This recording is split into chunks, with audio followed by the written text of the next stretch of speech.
Welcome to Ancient and Justified. MTV Party Zone Revisited. With me, James Hyman. And with me, Simone Angel.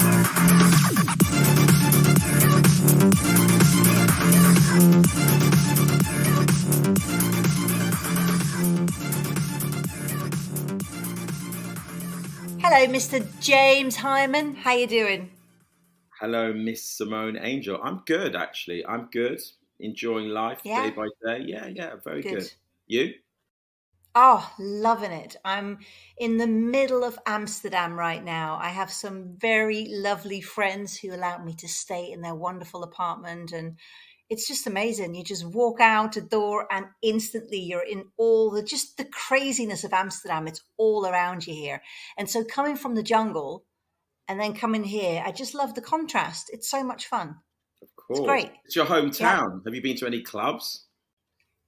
No, but my kids have, which is really quite funny. So I set up, I basically got an old friend of mine to get her daughters to bring my sons out clubbing in Amsterdam. So yeah, the next generation is out there doing it. So yeah, that was great. Very, very good. I don't think they wanted their mum there, so I stayed away. Excellent. Well, next generation, I mean, someone else who you're interviewing today, kids, next generation. Kimsy, was she a big clubber? Would you ever go clubbing with her? I mean, we all partied after shoots. I don't know if she was a big She did, clubber. she I did. guess maybe she was. I remember when we did Tribal Gathering, 95 or 96, she was really, really into it. And she liked that scene. Shout out to Thomas Market. She was there. Yeah. She did a few little interviews. Why? Why shout out to Thomas? Because I love Thomas, but why shout out to Thomas? Was he filming that? No, the German connection. He and Kimsy were friendly. They liked raving and probably together. She was into the techno scene. So yeah, I remember she interviewed, I think she did a couple of links with Hard Floor in German. Carl Cox. I just the other day saw a video of her interviewing Carl Cox, I think at Tribal Gathering. Nice. Hey, we're still here backstage at the Tribal Gathering, and right now I have Carl Cox next to me. How are you now at this moment? Oh, feeling a little bit nervous. So did you know, so she is, I don't know how you say it in English. In Dutch you say van adel. She's some kind of, she's not quite royal, but kind of almost, right? Like a countess. She's a, Yeah, countess. So I just saw her full name. Yeah. She owns a castle, right? You can go raving. Exactly. Okay. So her full name is Kimberly Karen Daisy Louise Gräfin von Reichach. That's like her full name. So it's, quite hardcore. Nice. Yeah. Make sure you address her correctly when you interview her. Oh, yes, right. But how funny, but I'm right? saying she ended up on MTV. She lives in... Well, was she that before? Was that always her name? Or did she become a countess? No. I mean, she was that from birth. I mean, she has now inherited the castle. So her and her sister now own the castle. Great place for raves. I think so. Do you think I should ask her? Yeah, definitely. Maybe we should have like an MTV reunion at the castle. Definitely. Her husband, partner, whatever, is a great DJ Shit Robot. Yeah. So, I think so. All good. Great name, right? Yeah, very funny name. So I was quite surprised. So she actually wasn't at MTV as long as I thought she was. I think I just read somewhere like from 90... About 3 years. Right, 95 to 98 or something like that. So that really wasn't as long as I remembered. But she was there at a good time. I was trying to remember, did she have like a flagship show? You know how everyone did like links, but they also had a show. I can't remember. I mean, she filled in a lot for a lot of, she was excellent and a great presenter, and she's carried on presenting. But did she, I can't remember a show she was known for. Oh, I also can't remember.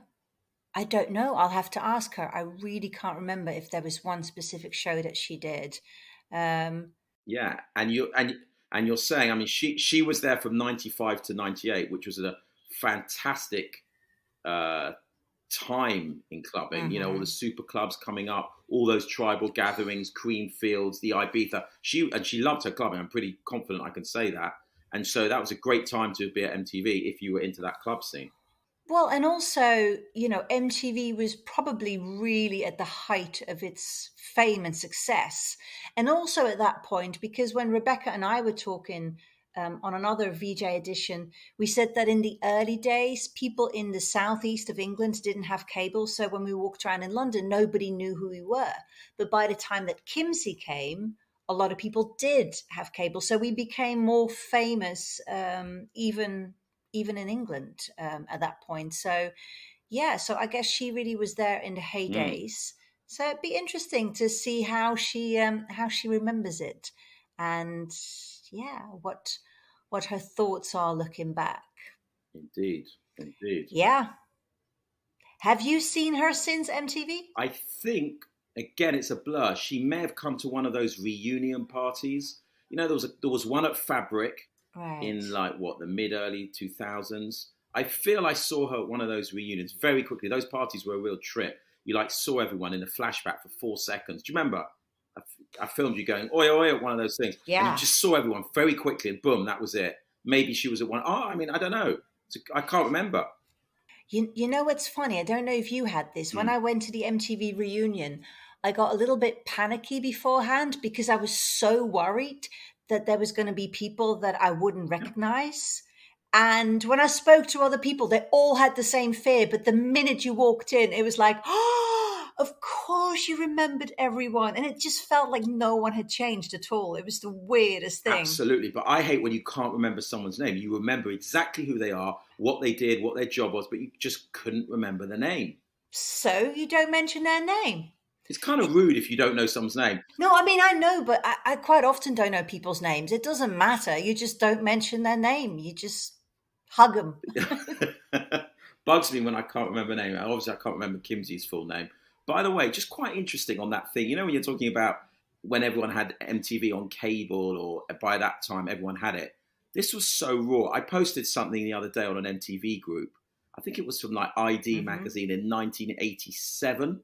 So when MTV was just starting in Europe, and I love how raw this is.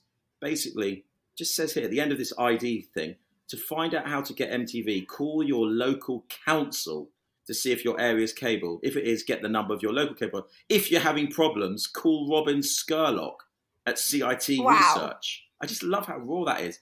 You can't do that today. Excuse me, can I? Just call him up. Look, there it is. Funny. Yeah, but now it's just all raw. Everything is on the internet, so we don't have to chase anything. It's there, no matter where you are in the world. Not everything is on the internet. Not everything is on the internet. A lot is. The tip of the iceberg. But I know what you mean. I know what you mean. But anyway, it's going to be a lot of fun. I'm really looking forward to catching up with Kimsy. I really enjoy send her my love. Yes, I will definitely send her your love.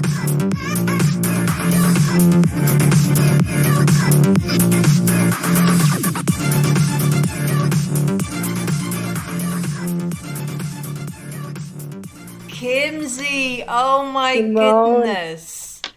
How wonderful to have you on the show. Well, I'm absolutely flattered and a little bit nervous and excited that you asked me, but here we are. It's so great to see you. Yay! I'm so happy to have you, and I love your necklace. It's so cool. Thank you. Yeah, nice. Straight back at you. Thank you very much. So tell me, where are you right now? I'm actually in my bedroom right now, which I'm like looking straight at my bed, which is a little bit disconcerting because it's not properly made. But I have an office, and that's usually where I obviously work from and stream from and stuff. But my father-in-law is there right now. So he's in there. So I'm here. You're in your castle. I am in my castle, yes. And southern Germany, a very small village, half an hour outside of Stuttgart. We have about 839 inhabitants, which we all know personally.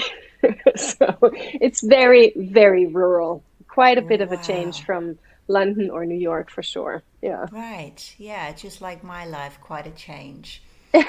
So you're in You're in Holland now, right? Right now I'm in Holland. Look, I actually still got a Jaguar looking over me. Look at that. So this is my friend's house, and funny enough, they have a Jaguar, so I feel a little bit like I've got Belize right behind me. Nice. Let's start with that though, because when you were a little girl, I mean, you also were living in this same castle, right? This is your family's castle. Tell me about this. Yeah, I grew up here with my parents and my sister. And my parents, they didn't, or my dad didn't grow up here. Like, he grew up in Berlin. And when he was like 19 or something, different times, obviously, he was like, ugh, hate it here, need to leave Germany immediately. And he went to the States, and he took my mom with him. And they lived there for quite a while until they sort of got called back to Germany, you know, with like an uncle somewhat removed who didn't have any children. And he was like, you know what, family castle, do you want it? And my mom was like, no, I'm kind of happy living in California. Can we please stay? And my dad is like, come on, let's try.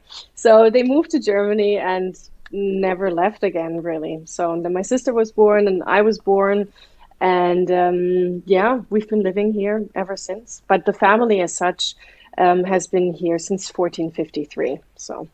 Wow. So explain it to me. I never asked you about this before. It's just not the kind of thing we discussed back at MTV, right? We never really talked about this. I mean, I knew you had some kind of title, but I don't think we ever talked about this. So explain this to me. How did your family end up having these titles and this castle? Like, what's the story? It's a good question. Like, we used to... and I know a little bit about this because I did like a presentation a couple of years ago where I sort of had to go over the family history, and it's nothing I've ever really spent that much time with apart from, you know, what my parents told me and, you know, or what my grandparents told me, but I've never sort of went, like, we have a family archive, so I went through that. And the stuff that I could read, I read, and it's kind of interesting, like the family as such is from like southern Germany, but we weren't countesses or counts as we are now. We were just barons. Not bad. Just but, barons. You know. So we're doing pretty well, and we had like money lending businesses, and we had like all sorts of castles. Like for the presentation, I, you know, did like a summary of all the castles that we used to have. There was like 15 of them. Some of them were quite big, you know. So rather, you know, not influential, but, you know, we had some stuff going. And I don't know, like my family sort of, you know, they do well and then they sort of tank again. And then they do well and then they sort of tank again. So at this point, we are like, there used to be like many different sort of strands of the family or lines. And my direct forefathers, so to speak, were barons, and then one of them was a minister of the interior, and he did so well that the king at the time was like, I'm going to lift you up and you're going to become a count, and you're going to become a count who can also inherit the title. So that's how we sort of got lifted up from the other lines of the family a little bit. Yeah. How crazy. Wow. Yeah. Wow. And so you're a little girl. You live in a castle. It's a very unusual childhood, I imagine. Not so much because it's bricks and mortar at the end of the day. Right. It's just the bricks and mortar are just a little bit older, you know. Yeah. But as such, it's same basically. Yeah, it wasn't that different, I have to say. Yeah. But did other kids view you differently, you think? Like when you went to school? Yeah, I mean, of course, obviously that there was a change to other people's houses or apartments here in the village for sure. But it was just sort of like it was just taken for, you know, granted. That's just how it is. Yeah. Yeah. Because it's not that big, you know. It's like it used to be like it used to have a moat and there used to be water surrounding it and stuff, you know, but it's sort of like, and there used to be lots of like vineyards and everything around, and it's sort of like we're down to the basics now. It's like a bigger house, but yeah. So yeah. I just love it. It's just so odd. You're the only person that I know that lives in a castle. But then I'm probably the only person that you know that lives in a geodesic dome. Absolutely. Absolutely. In the jungle. I would love to come and visit. Like, it's been on my list for like years and years and years. And your place looks amazing. And the pool and like everything is just like incredible. So Anytime. if I ever make it out there, I would definitely love to come. Okay, so you grow up in, in the countryside, little Mm. village, in your castle. How did you get from there to MTV? Again, very unusual. How did that happen? Long story short, I knew I wasn't gonna, stay in the village at that point for sure. And like my parents, they took us on, we traveled a bit. We didn't just have the village, but they sort of took us to see the world a little bit. And I knew once I have my degree or finish my school rather, I'm not gonna stay here. So I started studying and didn't really know what to do. So I studied communications because why not? And before I did that, I did an internship in Hamburg because I finished school and then everything was great, and then like after 6 weeks my parents were like, okay, so what's happening now, because I was just going out and sleeping and going out, and they're like, not great. So they sort of put the pressure on a little bit. So I did an internship for like a small management company in Hamburg that deals with or at the time dealt with like young German soap actors. So they took me in for 6 months. It was like the best time ever. I had so much fun in Hamburg. And then that only lasted for 6 months. So I started studying. And I still had friends in Hamburg. And one of the friends whose birthday is actually today, Stefan Kloß, he started working for VH1 Germany, which was just being launched then. And he was like, oh, why don't you come? It's going to be a party. It's going to be amazing. There's all these people going to be there. You're going to have the best time ever. And I was like, well, sure, party. I'm there. So I drove up to the party, which was, in fact, amazing. Like Andrew Eldridge from Sisters of Mercy was there. And all these people that I certainly hadn't seen up close and personal ever. And Shelby was there, too. Shelby Taylor. So Shelby was walking around doing his Shelby thing, handing out cards. And he gave me his card and he's like, look, we're looking for, VJs. Why don't you send in a tape? And I was like, sure, yeah. And then I was like, yeah, but he probably gave this card, to, everybody there. And I don't know, but it sort of stuck with me. And then I went back to Essen, then I went back home, and we used to have like an old glue factory that was about to be torn down, and it was used for parties and stuff. So I asked my friend, I don't even know what video camera we used, but something ancient. He was like, oh, can you do a small tape? And he's like, sure. So we're on the roof, and I'm just like, blah, blah, blah, here I am. And if you want to know more, you're going to have to call me. And he called. So he was like, okay, interesting video. We want to invite you to come to London and come for a casting. I was like, okay. So I got tickets to fly to London, didn't know what to expect. At the time, I had like short blonde hair, and I was like, oh, I'm sure there's going to be like 20 girls with short blonde hair. And I'm in the casting, and it's only guys, it's like only guys and me. And I was like, okay, fine. And I don't know, Simone, like, were you nervous when you did your audition back in the day? Like, I was dying. No. I was literally dying. You weren't? I wasn't trying to get the job, so I wasn't really nervous. I think, I don't know, mind you, I was very loud, which maybe I was hiding my nerve. Maybe I was nervous. I just can't remember myself as being nervous. But yeah, so you were nervous, and then what happened? I was nervous, and it was just like, I mean, I don't know like what tasks you got, but it was like doing like some simple, audio cue stuff, introducing some video. And then there was like a fake band that I had to interview.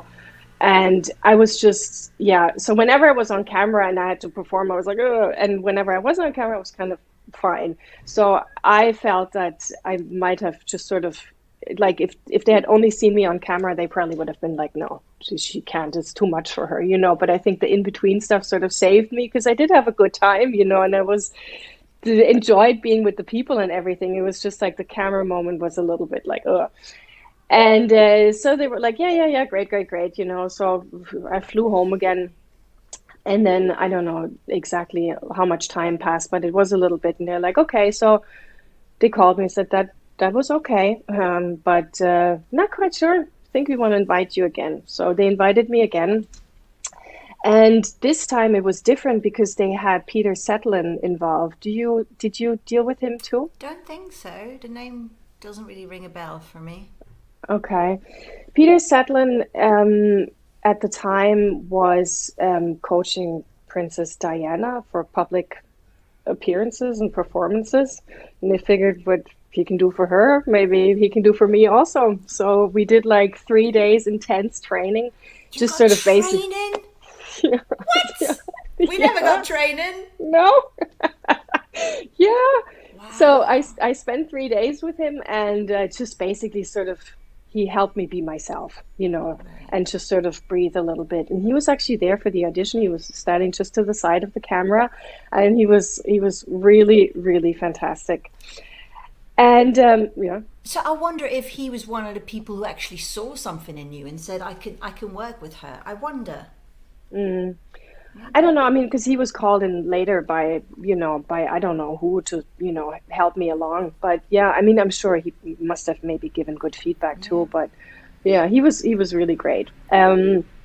Until years later, it turns out that he was taping Princess Diana, and he sold the tapes and all that Oh, stuff, which is sort of oh, not great. that's kind of Yeah, creepy. Oh, that's yeah. creepy. So Wow. yeah. You know, it's funny actually when you talk about the tape that you sent to MTV, because I actually forgot about that.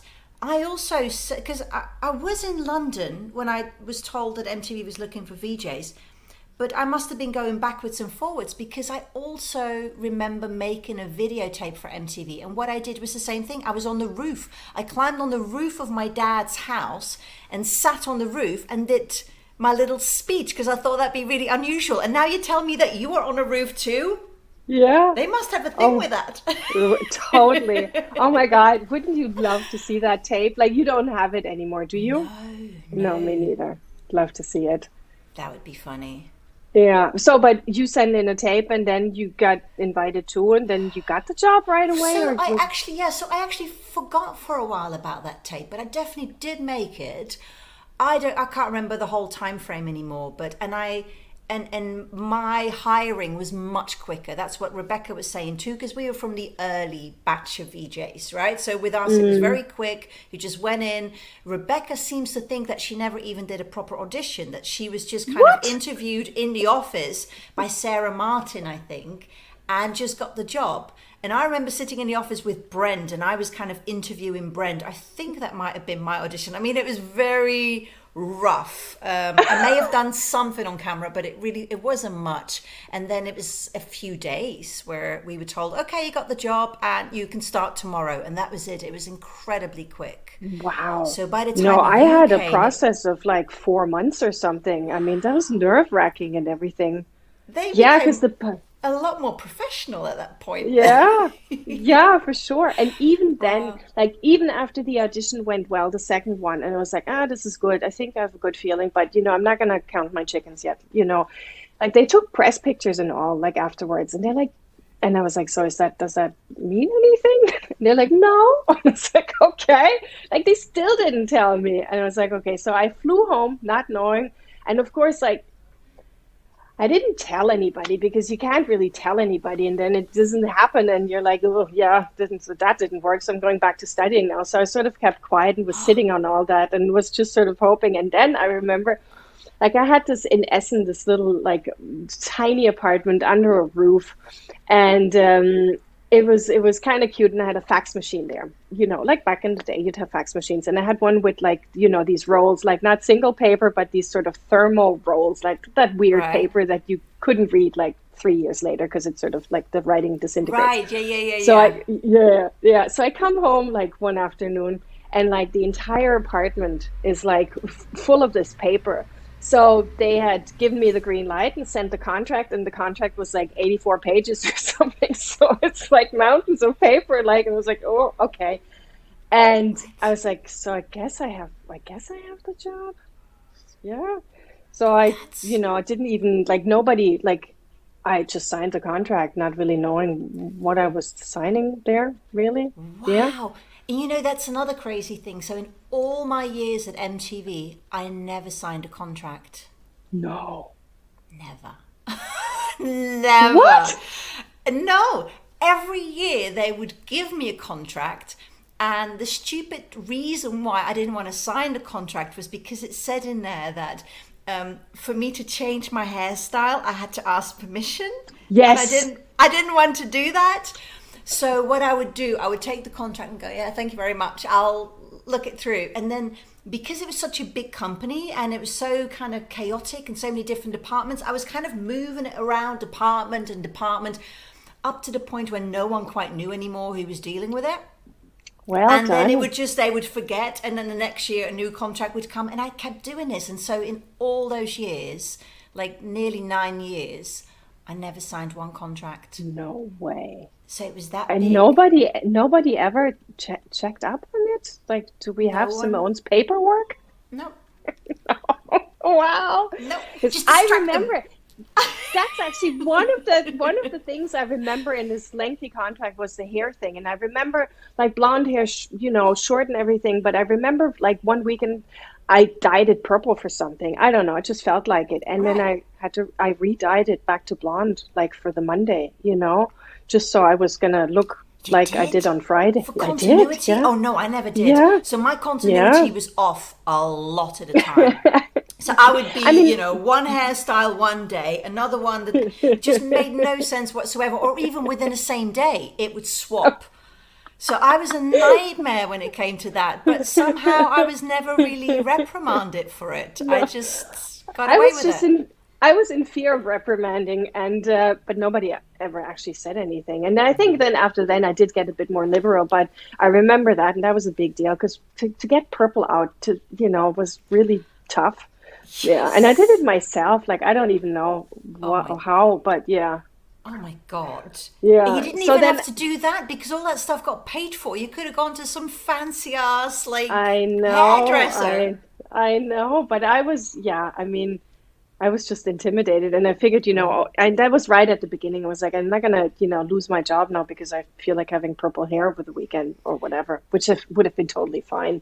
But I guess as well, it must have been a little bit different for you because by the time I was saying to James, James Hyman sends his love, by the way. Oh, love to James. Oh, and we were talking about how when you joined MTV, MTV really was already like at the height of its success. I mean, it was massive by the time you joined. When I joined just a few years before, it was more like this little startup. And so I felt a lot less worried about doing these kind of things, like changing my hair color, not signing contracts. And it was a lot more loose. And I think because I came in from that early time, I just kind of continued like that. Whereas for you came into this massive, big organization. So totally. I can understand it must have been a little bit more intimidating for you. For sure. And it's actually interesting that you say that because for sure the time I came in, like, all of you were like, larger than life, superstars, just standing next to you in the beginning. I was like shivering. Like I remember bumping into you in the subway with my friends and they were freaking out and I was freaking out, but I did want to play it cool. And it just was like, I can't believe it, and Ray as well, of course, just standing next to Ray, because he was such a huge, star in Germany. Just standing next to him was like, oh my God, he's illuminating the room just like with his presence. Like I was awestruck.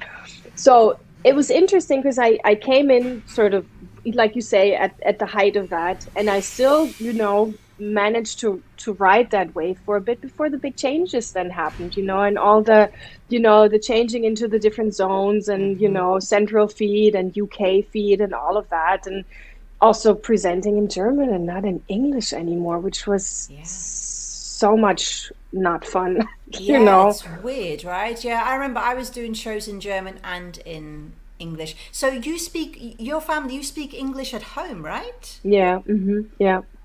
I spoke English with my parents because when they moved back from the States, then they just figured they were going to speak English now. So my sister and I grew up with two languages, and now my husband's Irish, and the kids speak English too, and so we're all speaking English pretty much. My husband refuses to speak German though, so he's been here for such a long time. He's slowly getting there. It's only been 17 years. You make it too easy for him. Yeah, I know. Same with my husband, although he does speak some Dutch, so a little bit, but it's quite broken. It's not proper, but yeah. Wow. So okay, so you came in at the height of the MTV craziness. What was it like? What was your very first interview? Do you remember that? Who was the first star that you interviewed, or the first band that you interviewed? Like I can't totally tell you. I remember I was thrown into the greatest hits for a while, in the beginning, just to sort of get used to working in the studio and, recording links and using the auto cue and all that. But I remember, because I was like, it's been a while, so I sort of was like, oh, okay, I'm going to talk to Simone, and I don't want to be like, no idea. Who was that? What was that person? So I got out like my diaries and stuff and sort of, yeah, and sort of went through diaries. Oh my God, that's so fun. Yeah. We did a show called Boom. Do you remember that? No. Exactly. It's like did Boom with Simone. It was really great. Like that was early in the Boom. Yeah, no idea. No. How funny. Yeah, Nothing. Absolutely no recollection whatsoever. So we did that together. Apparently, I don't know. Must have been some format that then got ditched or something.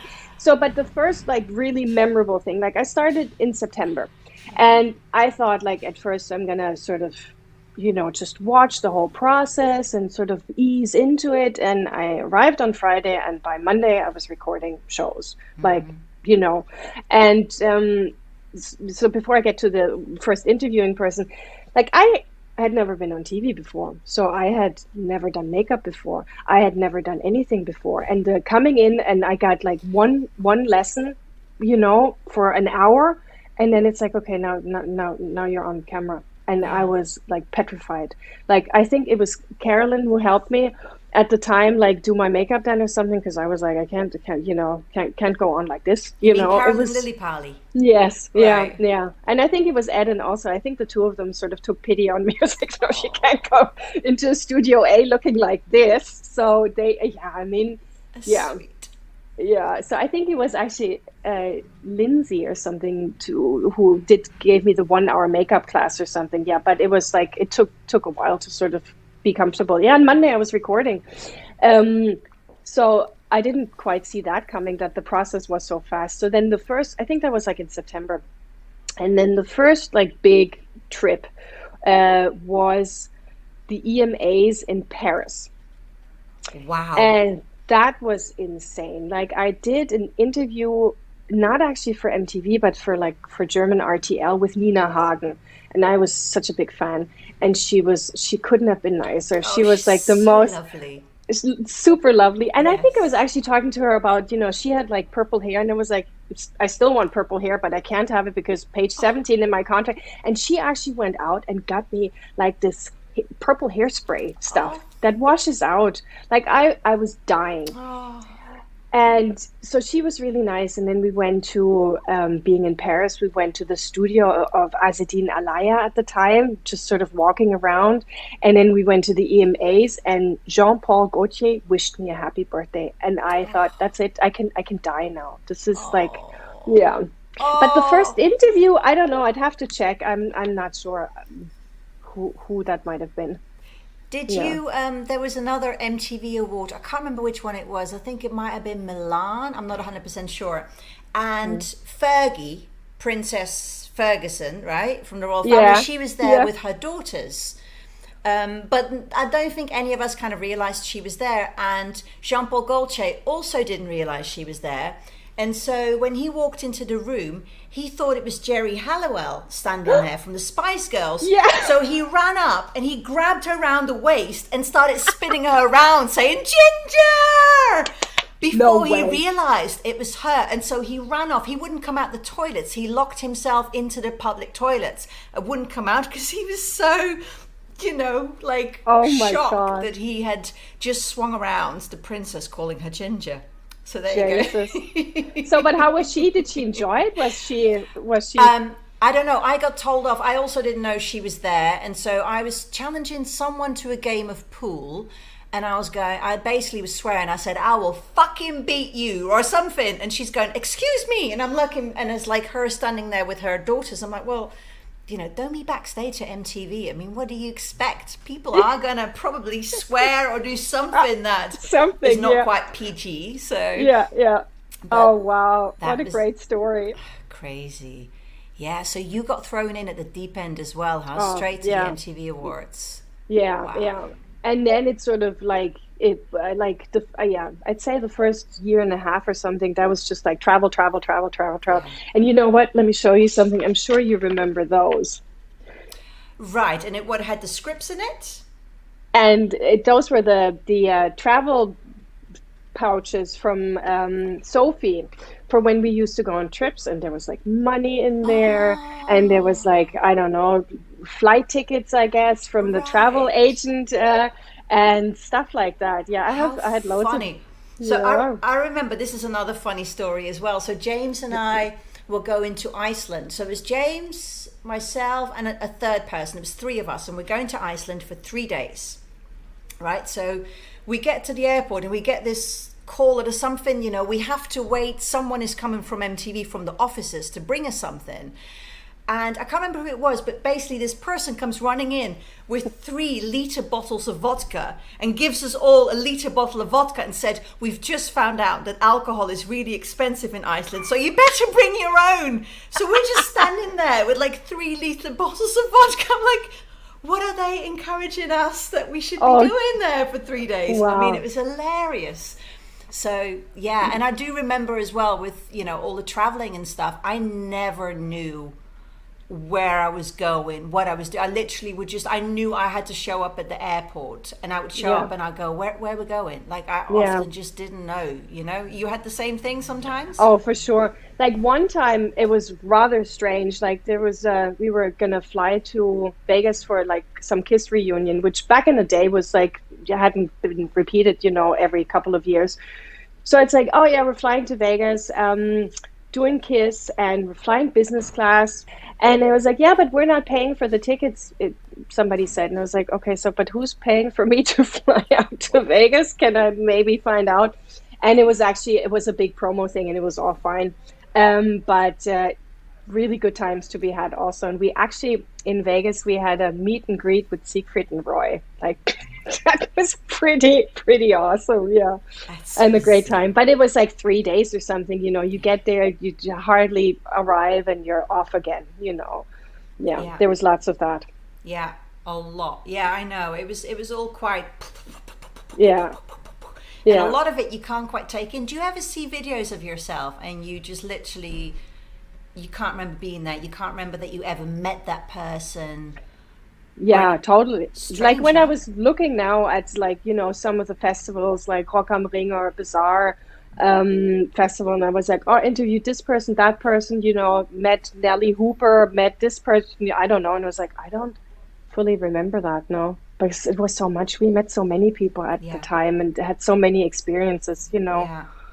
Like I remember distinctly, like, obviously in preparing for today, I was sort of thinking, and I remember a trip where you also were in Mykonos. Do you remember that? Remind me. Okay, so Mykonos was like some big party thing. I think there was just dance parties all the time. Not exactly sure what we filmed. And I remember like we had, it wasn't as fancy as the Ibiza like villa stuff that we stayed at, but it was pretty nice. And I remember we were sitting at a big table and trying to eat lunch or dinner or whatever. And you were vegan at the time. I'd never heard of that. And it was like, what is she going to eat? there's nothing to eat because it's just like fried meats of, all kinds. And I was like, oh man, that's so cool. Yeah. That was always a thing. Oh gosh, I really got underfed after a while because I was just eating lettuce leaves and French fries quite often. People just didn't know what to do with it. I remember one time in Switzerland or Austria, we're out in the, skiing or something. And I said, I want a salad. I said, I want no cheese, no meat, just a big salad, right? And it's like, okay, you get it, you understand it? Yes, no meat, no meat, no meat. Okay. She comes back and it is loaded with ham. And I'm like, but I asked no meat. And she said, yes, so I cut it very small for you. I'm like, did she think I couldn't chew it? I mean, Yeah. I man, know. but the trips to Austria, to Laax, they were also great for like snowboarding and stuff. And that's sort of like, oh, let's go filming. I can't snowboard yet. Okay, so let's get you some lessons. I mean, those were the real perks, Yes. I find, not just the travel and meeting great people and having like clothes thrown at you, all the time. It's just sort of, oh, let's do this now. Let's do that now. I know, And and like jumping out of aeroplanes or flying yes, planes or God knows the kind of crazy stuff that we did. What is for so? What sure. are some of the crazy things? So you learned to snowboard. Do you remember I some other learned things you did? Yeah, I did in '96 with James actually because I think you were sick that weekend. I got to cover for you. We went to tribal gathering, so big deal. I've got very large shoes to fill, which I can't even fill remotely. So I was quite nervous, and they had a bungee jumping thing there. Never bungee jumped, and I was like, oh yeah, sure, let's do bungee jumping. That sounds like it would be fun. And it actually wasn't. It was horrible. It Yeah, was it is, so isn't it? terrible. I know. I don't It's like it. I did it. no, I didn't like I it. would never again. I was standing up there and I was just like, sort of, I had this, the moment that I had up there was really like, no, this is no fun because I'm sort of, if something happens now, I'm chancing my life for a bit of a thrill, which I know. isn't actually that much of a thrill. So yeah, and I like, my head was woozy for like hours after. Yeah, Yeah. that was, So it's weird. So that tribal gathering, I hmm actually there's a little clip. So we actually are together at that we're tribal together. gathering too. Yes, we are. Okay. But maybe I don't know if it was several days because I know that you were interviewing Carl Cox. I got a little clip of Yes. that. Yeah. But then I'm interviewing some other. So I don't know. So or we were to. I don't know. Again, I, everything is so hazy, it's yeah. like just little random memories. So tell me some other just moments that are kind of stuck in your head forever. Some moments from that time. I remember the Christmas or summer parties always being pretty awesome. Oh Like yes. that was great. Yes. I remember using Addison Lee quite liberally. So that was the taxi service. So Yes, yes, I yes, know we so abused that system, didn't we? I yes, did as well. yes. Going out clubbing and yes. Yeah, that I sort of miss, definitely. Yes. Um, it was just great to just call them up and say, yeah, I need a car now, and just wait there, or while I go shopping, and then take me back home. I, obviously remember having, stylists back in the Yes. day. There was Angela, and then there was John Bland, obviously, and Mm-hmm. then there was Davina's cousin, Alice. She was great.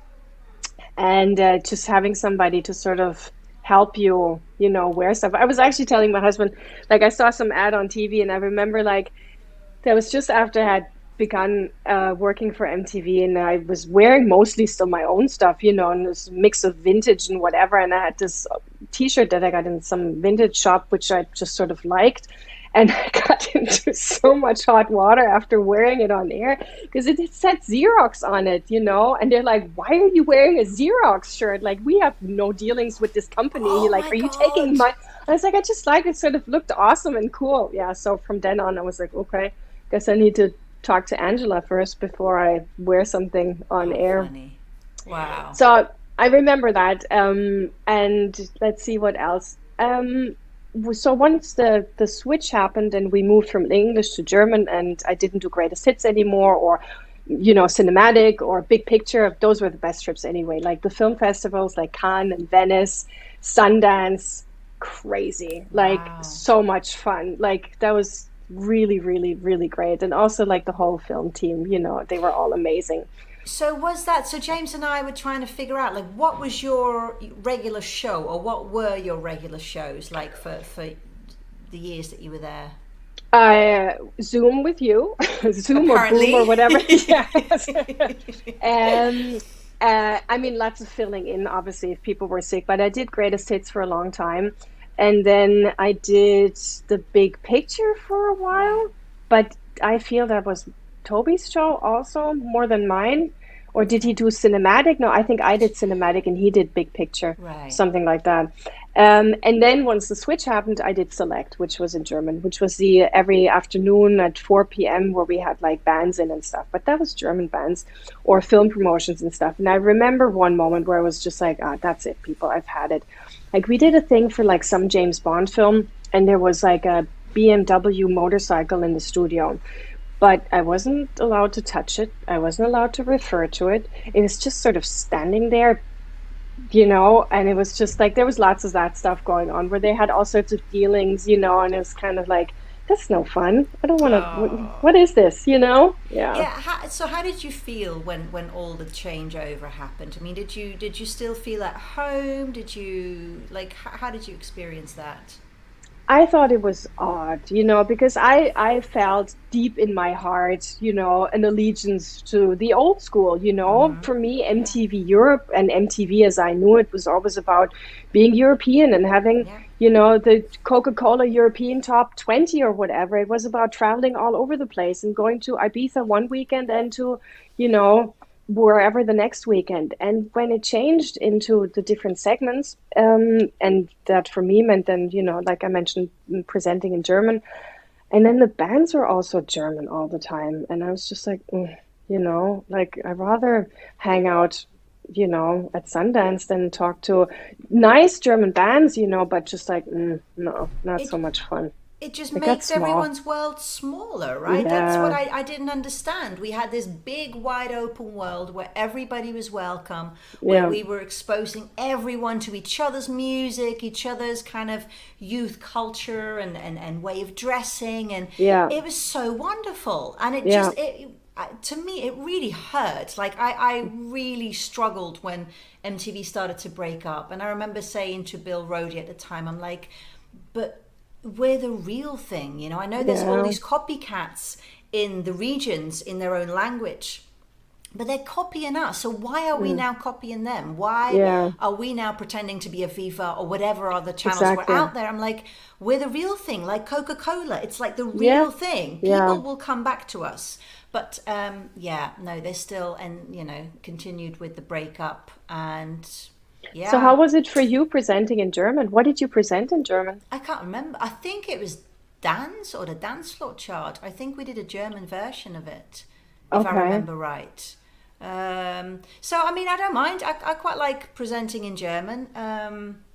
But yeah, like I said, it just felt so sad to see everyone splitting up into regions. It's a bit like a kind of like a Brexit kind of thing, Totally.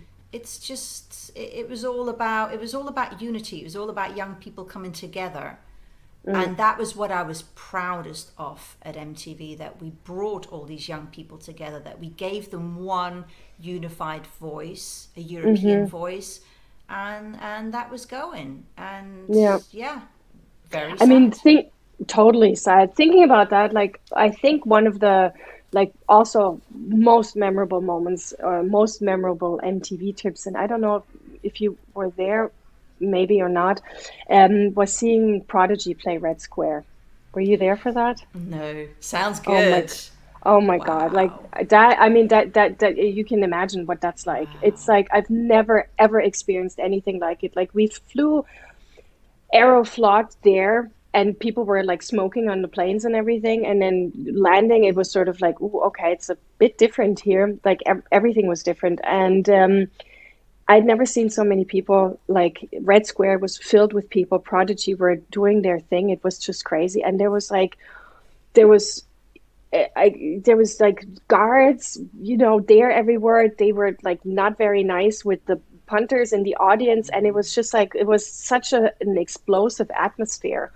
And then the show was like amazing. It was so great. And then we left there and went to some bar, and then there was like a guy on a horse that passed us in the middle of Moscow. And then we went to some bar, and I think, the 3 liters of vodka, like it's probably what we drank. Like we were all like standing on this bar, and every now and then, like somebody couldn't stand anymore, and then they fell over, and then all the 50 people standing on the bar fell over with them. Like I'd never experienced anything like that. I don't even know how I then got back to London.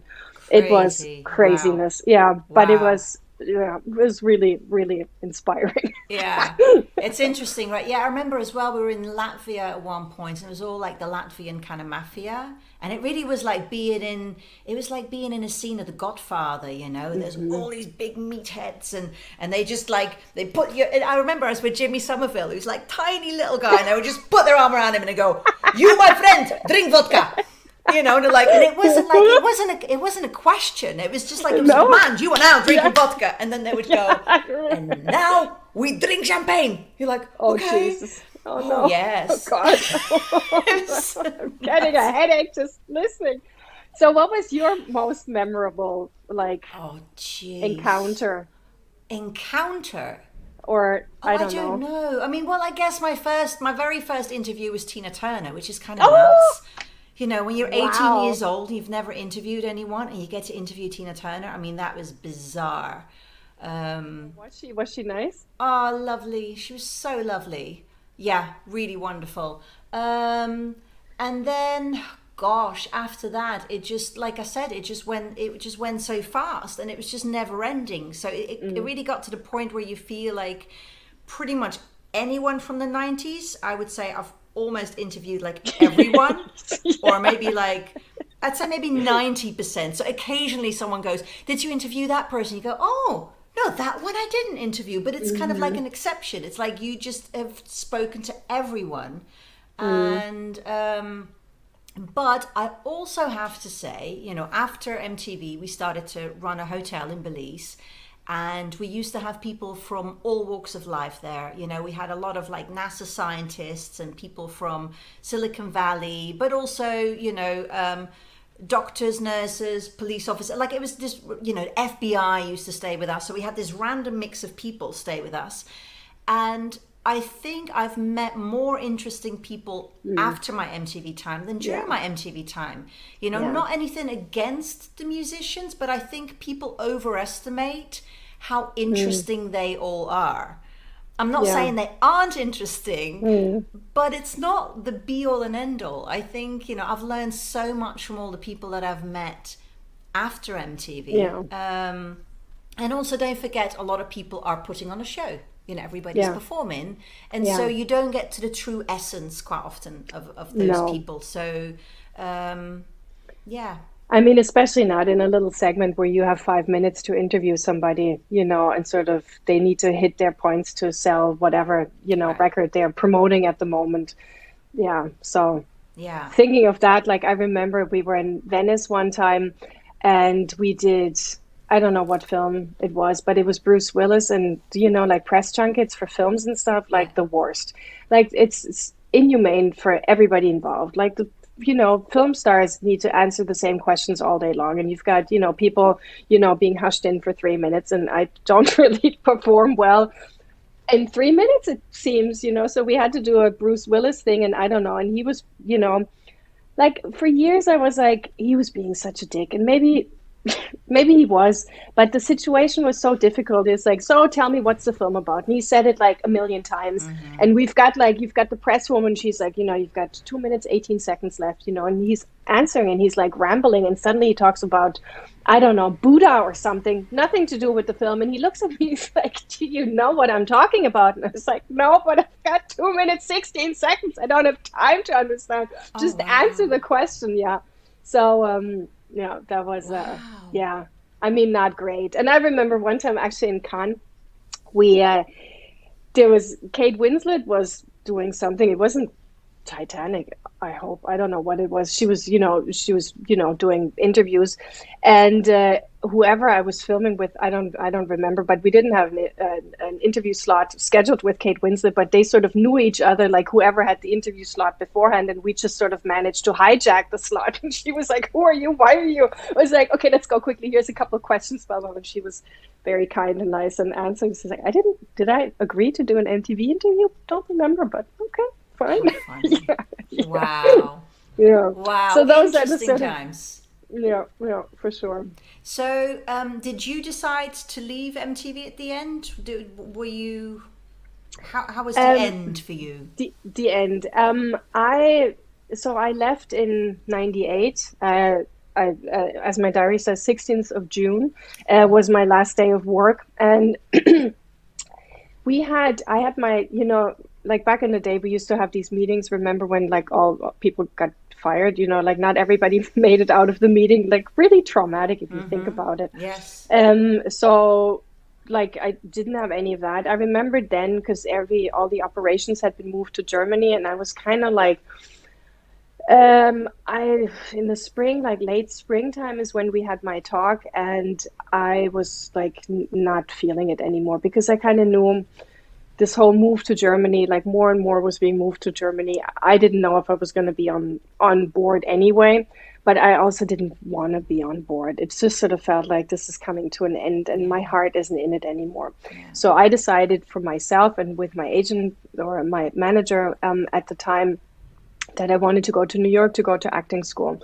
So I went into the meeting, knowing that I don't want to have my contract renewed, So I didn't actually ask if it was going to be renewed. I felt it maybe would have been for a while, but that just sort of felt right at the time. Yeah. So, how was it for you? Oh, not as pleasant. No? Well, I mean, I already kept announcing. I announced on the Harold Schmidt show that I was leaving and stuff, So I think I dug my own grave. I was kind of announcing I was going to leave, and then I didn't have the guts to do it. So then I just got the boot. They were like, right, that's it, you're out. It's like, yeah, no, fair enough. I did announce I was going. So, did you end up? I don't know, maybe I had it worse than you because I was at MTV for so long, but did you have a little bit of an identity crisis afterwards where you go, for sure. I'm Kimsy from, and then there was nothing, I mean, that's why it was like, for me, the best decision was to go to New York right after. Like I had this sort of leeway period from June until September where I was still in Germany and I was working. I did like a big road show for ARD. And so I was still sort of living that life, and then I moved to New York and started acting school, and nobody recognized me, and I could really that was the best thing ever because I could just sort of settle down. Right. I could settle down and sort of really, because I mean, maybe it was similar for you. It's such a whirlwind. You sort of get thrown into everything. There's just so much going on. So I felt personally it was really the best to sort of come in New York, be able to really find myself again. Also, like, where am I? What am I even doing? Where do I want to go? And then in acting school, like nobody knew me. Nobody cared that I, was in a truck with Metallica driving across Holland or something. It was like, so that was extremely helpful and really in terms of like self-care and everything. And like, I did acting school for 2 years and then I auditioned for 4 years. And of course in New York, also nobody knew what was going on. They're like, oh, MTV Europe, what's that? And I was like, wow. Okay. So you had an MTV in Europe?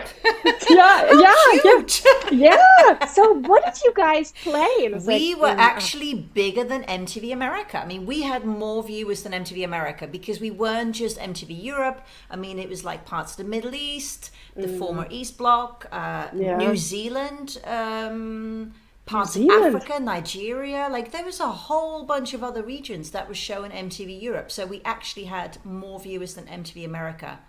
Ha! MTV America. There. Yes. Stick that in your pipe and smoke it.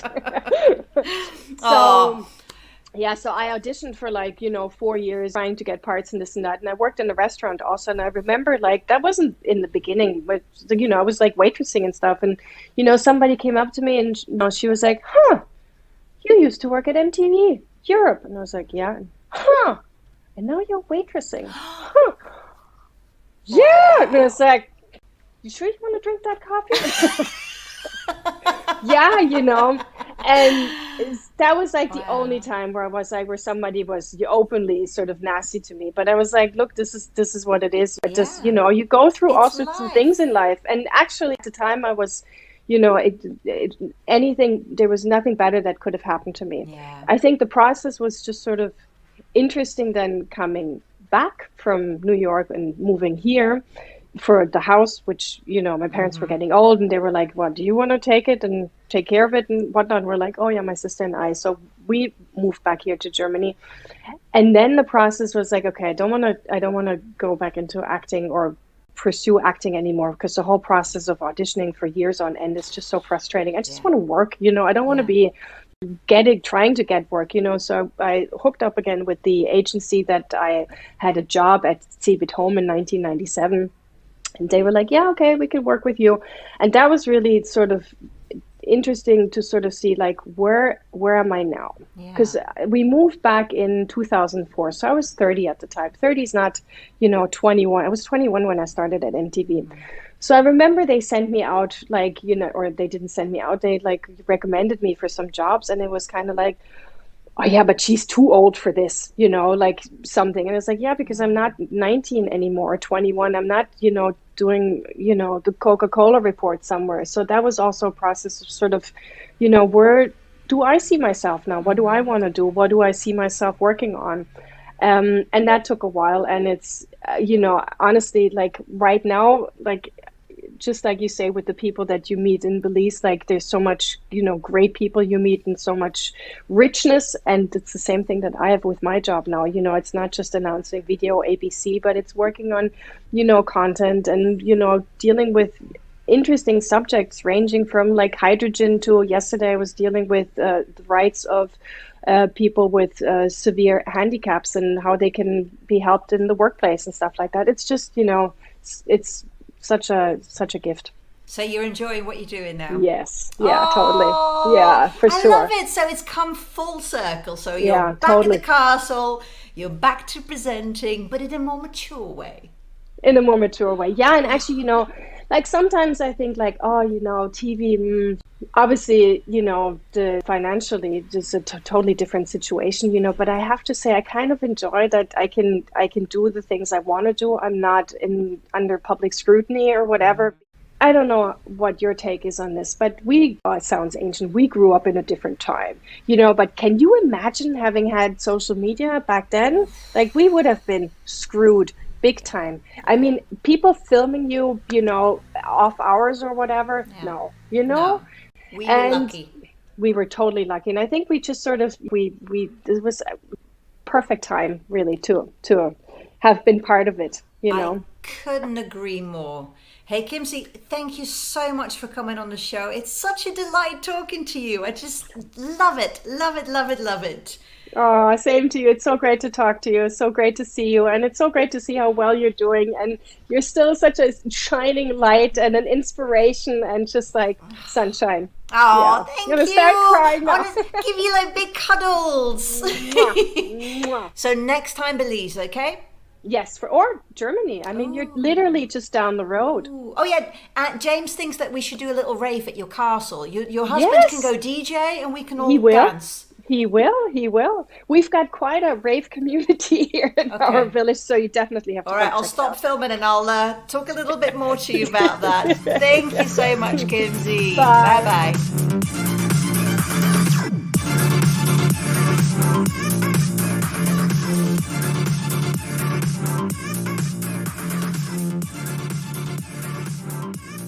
How did it go with Kimsy? How was it?